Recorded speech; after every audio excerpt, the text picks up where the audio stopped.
नमस्कार किसान भाइयों, आपका स्वागत है आपकी अपने चैनल जय किसान में। किसान भाइयों, आज इस वीडियो में देखेंगे मूंग सूखने के कारण व उपचार।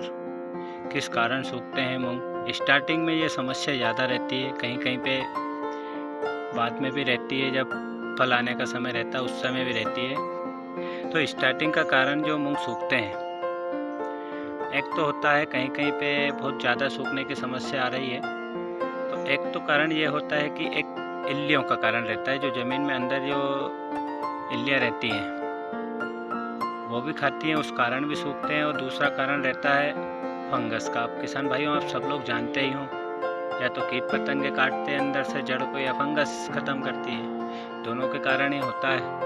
अंदर इतना साफ दिखता नहीं है कि किस कारण से मूंग सूख रहे हैं, कारण कहीं पता नहीं चलता है सहज में। तो ये इस टाइप के सूखते रहते हैं, लाइन की लाइन जाती है। ये देखिए, अब पूरे यहाँ से यहाँ तक के पूरे मूंग सूखे हुए दिखाई दे रहे हैं आप। तो कहीं कहीं पे देखा है, यहाँ पे तो नहीं दिखी है कहीं पे ये, लेकिन कहीं पे देखिए ईलों का अटैक है, अंदर ईल भी काटती है कुछ।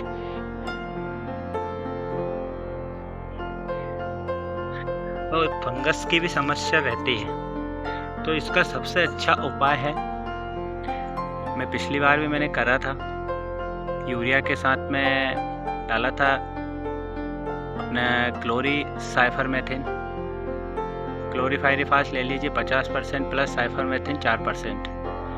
और साथ में एक फंगिसाइड का उपयोग भी करा था, थाइफोनेट का कर लीजिए या कार्बनडाजिम मैनकोजेब का कर लीजिए, उसके साथ में कोट यूरिया के साथ कोट करके आप डालिए, बहुत अच्छा रिजल्ट देखने को मिलेगा।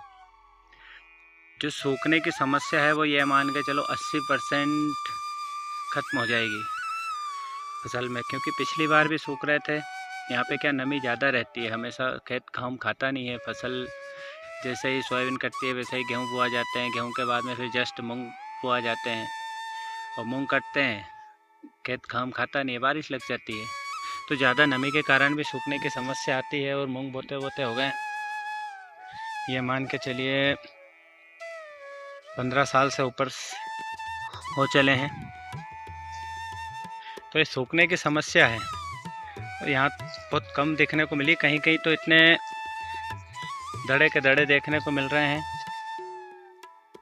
तो सबसे अच्छा बेस्ट यही है उसका उपाय कि यूरिया के साथ कोट करिए आप क्लोरीसाइफर प्लस फंगिसाइड, कोई दिक्कत नहीं आएगी। मैं पिछली बार भी करा था मैंने उपयोग, कम जंगल में करके देखा था, इस बार पूरे जंगल में करा है। अभी आपको बताता हूँ, ये पानी चल रहा है, कल ही लगाया है पानी। ये यूरिया डला होगा, ये देखिए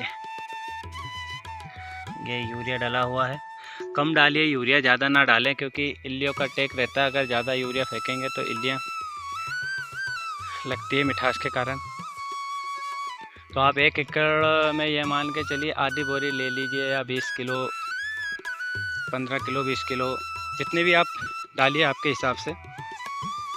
लेकिन सूखने की समस्या ये मान के चलिए कि 80% तो कम हो ही जाना है, बाकी 100% भी रहती है, ऐसा नहीं है। लेकिन कहीं कहीं और कुछ कारण भी सूखते हैं मूंग। पूरी इल्लियाँ तो अंदर की होगी तो ख़त्म होते ही नहीं है, बाकी दीमक कीमक जो भी है, सारे जो ज़मीन के रोग हैं वो ख़त्म हो जाते हैं।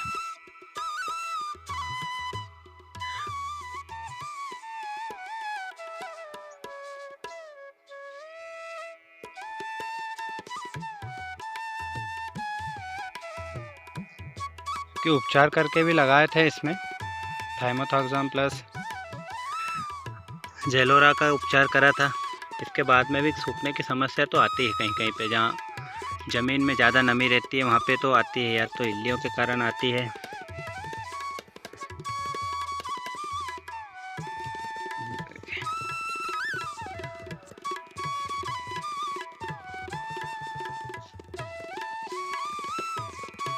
और एक कारण और है सूखने का, ज़्यादा खाद मिलाकर भी नहीं बोना चाहिए, क्योंकि स्टार्टिंग में जब पानी चलता है उस समय जो डीएपी रहता है पूर्ण तरीके से घुल नहीं पाता है, तो वो रह जाता है, तो वो गर्मी करता है, अंदर पौधे को सुखाता है। तो उसका उपयोग भी कम करिए, बुआई के समय जो डीएपी की मात्रा है उसको कम रखिए।